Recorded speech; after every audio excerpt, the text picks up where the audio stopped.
Hello dear friends, welcome back to my channel of literary art. मेरे literary art के इस YouTube session में मैं आप सभी का बहुत बहुत स्वागत करती हूँ।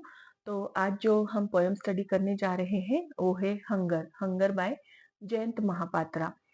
इसके पहले भी मैंने जयंत महापात्रा जी के डॉन एट पुरी इस पोयम पर एक वीडियो प्रिपेयर किया हुआ है। Both the poems dawn at Puri and the hunger, both the poems are depicting the same themes. These are composed on the same themes, that is the devastating effects of poverty. Poverty के जो भयानक effects हमें उड़ीसा में दिखाई देते हैं, तो उसी पर ये दोनों पोएम्स बेस्ड है। और यहाँ पे हमें एक बात जान लेनी है कि जो कुछ भी हमें दिखाई देता है उड़ीसा स्टेट में, जैसे कि स्टारवेशन है या फिर एक इलिटरेसी है, एक विचारों में जो एक कमी हमें दिखाई देती है लोगों में, वो भी हमने डॉनेटपुरी इस पोएम में स्टडी की हुई है। इंडस्ट्रियल ग्रोथ वहाँ पे नहीं है, जिसकी वजह से लोगों के लाइफ स्टैंडर्ड्स जो है अभी भी बहुत ही लो है। और ये सारी चीजें जो है जयंत महापात्रा जी ने, चाहे वो डॉनेटपुरी हो या फिर उनकी पोयम जो है हंगर हो, इनमें बहुत ही अच्छी तरीके से उन्होंने पिक्चराइज किया हुआ है या फिर लिखा हुआ है, डिपिक्ट किया हुआ है।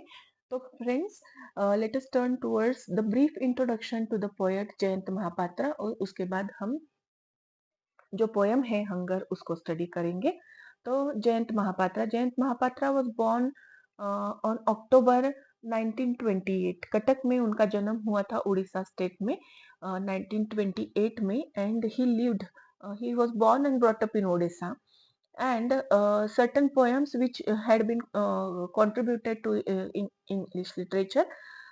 We can name that as a 10 by 10, which was published in Close the Sky 10 by 10 in 1971. He had written. Then Swayamvar and other poems. Then Rain of Rights, Waiting, The False Start, Relationship, Life Science, Dispossessedness, and Burden of Views. Friends, उनकी जो ये poem है hunger और डॉनेटपुरी, burden of waves, ये सभी जो poems हैं उनकी, वो बहुत ही पॉपुलर हो गई है। हंगर जो है पोएम, वो भी बहुत ही पॉपुलर पोएम है उनकी, जिसकी वजह से उनका जो कंट्रीब्यूशन है इंडियन इंग्लिश लिटरेचर में, वो बहुत ही बड़ा माना जाता है, महान माना जाता है। और इसी की वजह से 1981 में उन्हें साहित्य अकेडमी अवार्ड से सम्मानित किया गया था। He was the first person to receive Sahitya academy award for poetry. He was the first Indian poet to receive Sahitya academy award in 1981। तो ये हमें यहाँ पे दिखाई देता है। उसी के बाद उनको पद्मश्री से भी सम्मानित किया गया है। तो फ्रेंड्स, अब हम देखते हैं उनकी पोयम हंगर। हंगर ये जो पोयम है, this poem is actually written with main themes such as hunger, starvation, then sexual exploitation, then poverty.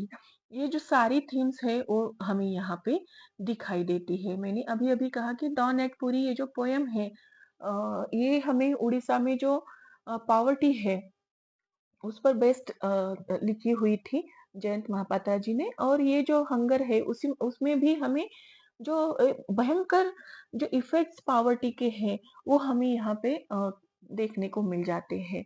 तो किस प्रकार से ये जो प्रोस्टिट्यूशन है, उसके थ्रू एक ये एक पैसा कमाने का जरिया बन गया था तो उड़ीसा में, या फिर बन गया है।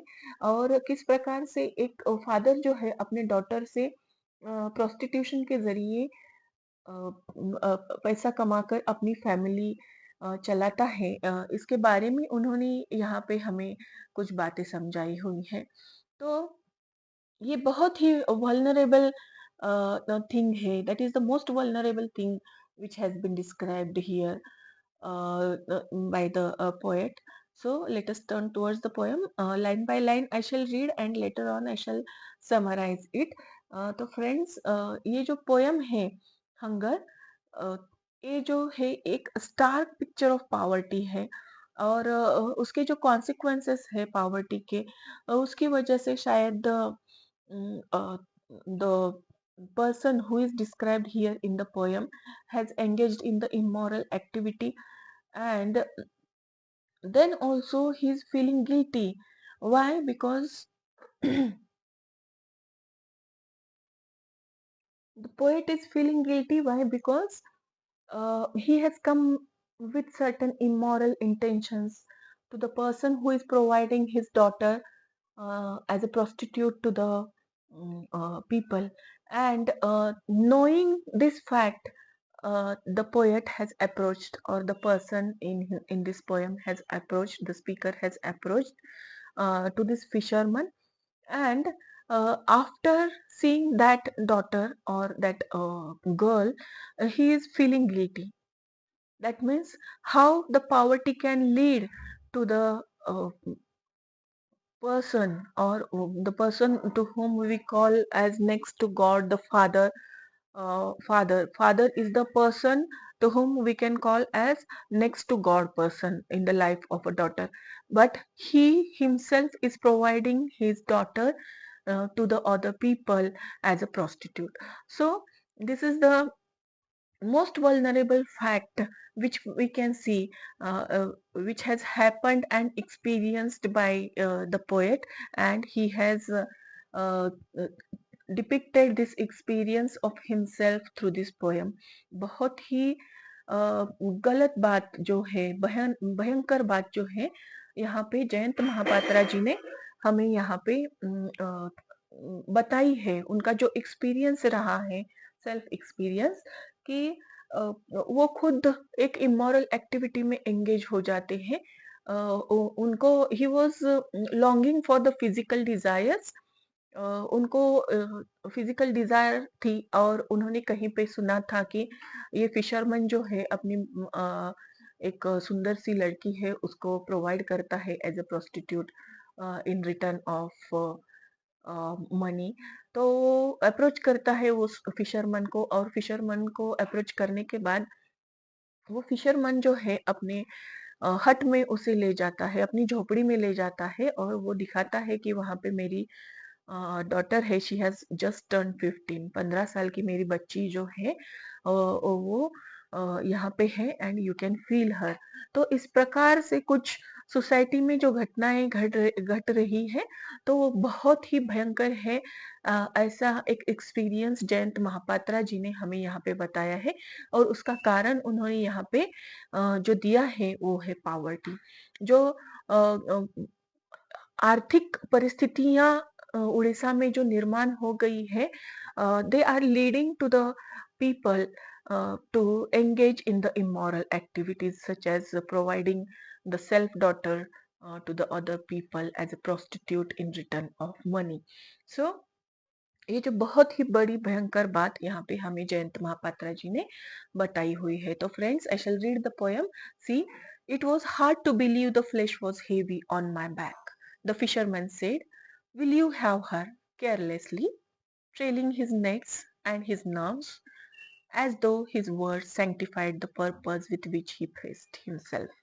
I saw his white bone thresh his eyes. So, friends, it was hard to believe the flesh was heavy on my back. That means the poet here was longing for the physical desires. That means जो poet है यहाँ पे, he was physically engage होने के लिए वो बहुत ही desperate थे, और इसलिए वो फिशरमैन के पास जाते हैं। उनको एक ऐसे कहीं पे सुनने को मिला था शायद, कि fisherman is there and he is providing the girl in return of money as a prostitute. So fisherman के पास जाते हैं और उनसे कहते हैं कि अपनी जो इच्छा है, फिजिकल डिजायर है, वो बताते हैं। तो फिशरमैन कहता है कि ठीक है, चलो आपकी जो इच्छा है मैं पूरी कर देता हूँ, मैं उस लड़की से आपको मिला देता हूँ।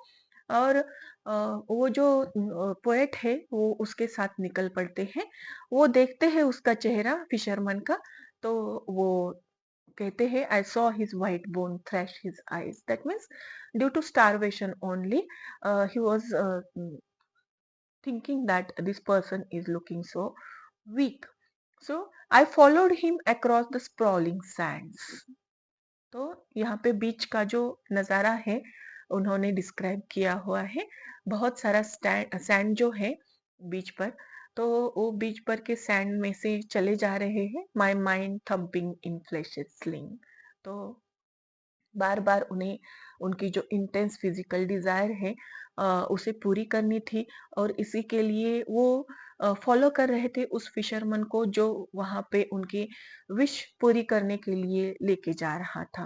होप ले perhaps in burning the house I lived in, silence gripped my sleeves, his body cloud at the fourth, his old nets had only dragged up from the seas।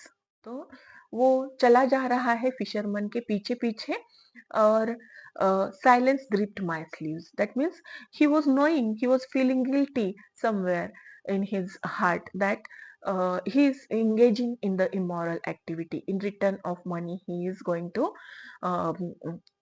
what we can say engage into the physical activities, and his body clawed at the froth.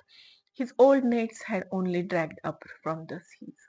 तो अपनी जो fishing की net है उसे खींचते हुए ये जो फिशरमैन है इस पोएट को अपने पीछे पीछे लेके जा रहा था।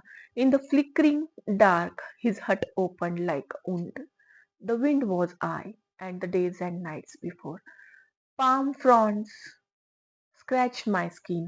Inside the shack, an oil lamp splayed the hours burnt to those walls. Over and over the sticky soot crossed the space of my mind. So कहीं ना कहीं पर उनको एक फिजिकल डिजायर जो थी पोएट को वो पूरी करनी थी, और कहीं ना कहीं पे वो खुद को गुनहगार भी मान रहे थे कि मैं कहीं पे मैंने ये सुना है कि ये फिशरमैन अपनी विश पूरी कर देता है, और इसलिए मैं उसके पीछे-पीछे जा रहा हूँ, उसकी झोपड़ी के पास। लेकिन बहुत दिनों से मेरे मन में ये बात थी कि मैं उससे जाके मिलूँ, और उसकी जो जो कोई भी लड़की है तो उसको उसके साथ मैं एंगेज हो जाऊँ। तो ये बात जो थी उसके मन में बहुत दिनों से आ रही थी, और इसी की वजह से वो फिशरमैन को जाके मिलता है। जब वो फिशरमैन उस पोएट को अपने झोपड़ी में लेके जाता है, तो वो पाम फ्रॉन्ड्स जो है, पाम के ब्रांचेस जो है वो उसके स्किन पे लग जाते हैं पोएट के। Inside the shack an oil lamp played the hours bunch to those walls. तो वहां पे एक छोटा सा ऑयल लैम्प जल रहा है, और बस उतना ही एक क्या कह सकते हैं हम, जो दिया है उतना ही वो जल रहा था। वहां पे दूसरी और कोई लाइट उसे दिखाई नहीं दे रही थी। आई हर्ड हिम से, my daughter, she just turn 15, feel her, I will be back सून। तो जिस मोमेंट में वो जो पोएट है वो एंटर हो जाते हैं झोपड़ी में, तब वो फिशरमैन उनसे कहता है कि my daughter she has just turn 15, ये जो है ये मेरी बेटी है और अभी 15 साल की हुई है। You can feel her, you can experience her, I will be back soon. That means this is the most worst thing which the father can say in the whole life, for the money specially.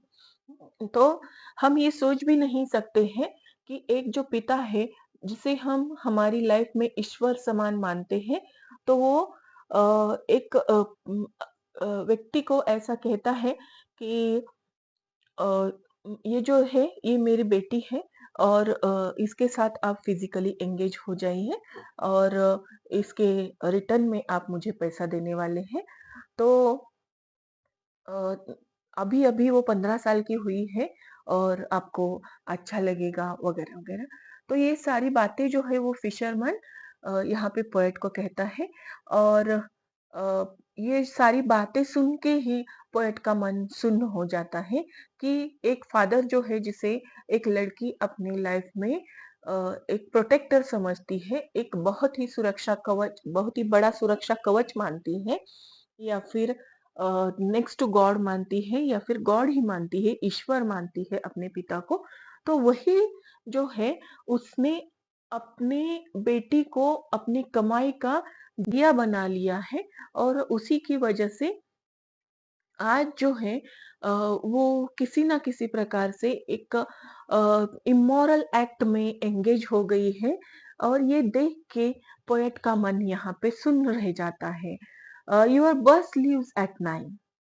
Fisherman कहता है कि मैं थोड़ी देर में वापस आता हूँ, आपकी बस जो है वो 9 बजे छूटने वाली है, तो तब तक आप मेरी बेटी को क्या करें, एंजॉय करें। Sky fell on me.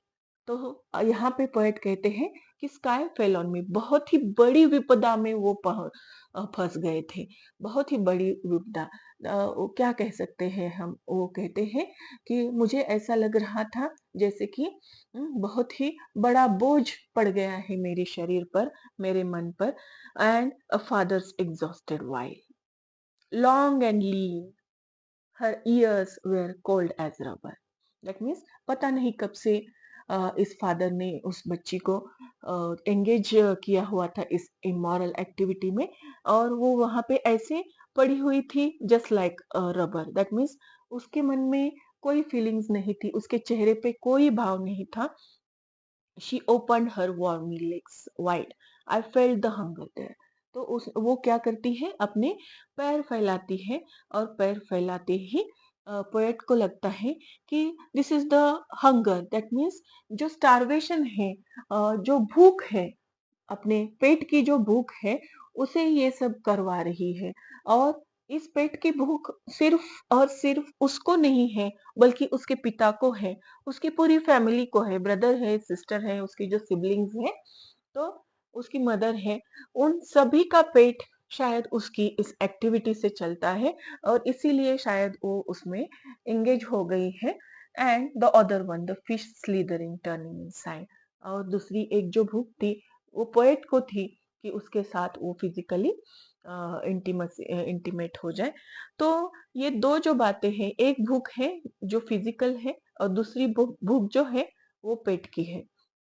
तो ये दो बातें यहाँ पे हमें जयंत महापात्रा जी ने समझाई है कि एक जो पेट की भूख है, उसको मिटाने के लिए दूसरा एक व्यक्ति वहां पे जाता है, और उसकी जो शारीरिक भूख है उसको मिटाने के लिए वहां पे जाता है। तो ये दो बातें हैं, एक शारीरिक भूख है और एक दूसरी है पेट की भूख, खाने की भूख। तो ये दोनों भी यहाँ पे पूरी हो जाती है, लेकिन ये जो है बहुत ही गलत तरीके से हो रहा है, और जिसकी वजह से पोएट का मन सुन रह गया है। यही बात उन्होंने हमें यहाँ पे समझाई हुई है। तो फ्रेंड्स, इसमें बहुत ही अच्छे से लिटरेरी डिवाइसेस जयंत महापात्रा जी ने यूज किए हुए हैं। Here he paints a desolate picture with sensory details like sun blasted beach, then the sun bleached bones, daughter's eyes। ये बहुत ही एक मेटाफर उन्होंने यूज किया हुआ है, flash heavy on my back. It serves powerful metaphor for both physical hunger and speakers burden of witnessing such immense suffering. बहुत ही बड़ी भूख है जो कि फिजिकल इंटीमेसी की है, और दूसरी भूख जो है वो है पेट की भूख है। तो ये दोनों भी बहुत ही अच्छी तरीके से इन्होंने समझाई हुई है। यहाँ पे इन्होंने जयंत महापात्रा जी ने जो पोएटिक एक्सप्लोरेशन किया हुआ है of desires, both the desires, that means भूख, दोनों भूख, जो कि शारीरिक और मानसिक है। तो उन्होंने दोनों भी भूखों को बहुत ही अ, अच्छी तरीके से एक्सप्लोर किया हुआ यहाँ पे हमें दिखाई देता है। तो फ्रेंड्स, अगर आपको मेरा ये वीडियो अच्छा लगे तो मेरे चैनल को सब्सक्राइब ज़रूर कर देना। आशा करती हूँ कि आपको मेरा ये वीडियो और ये समरी जो है पोयम की समझ में आई होगी। अगर आपको कोई भी डाउट है तो मुझे कमेंट बॉक्स में कमेंट कर देना। Thanks for watching my video. Thank you very much.